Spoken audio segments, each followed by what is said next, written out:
is the threat of Donald Trump, the threat of Pierre Poilievre. Because that fear that they want you to have is allowing them to remain in power for even longer. And they would far rather you focus on those threats and that scariness than they would have you focus on why we are in this position in the first place and why those threats are so serious for our country.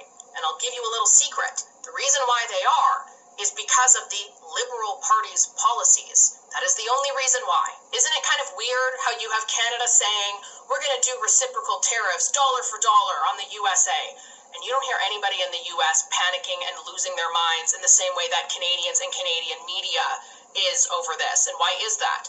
Because their economy is far greater than ours, and they're going to be just fine. Even if it's a little difficult for a while, they're going to be just fine. But the Liberal policies have ensured that Canadians are absolutely screwed because they have driven investment out of this country, because our economy is just a disaster.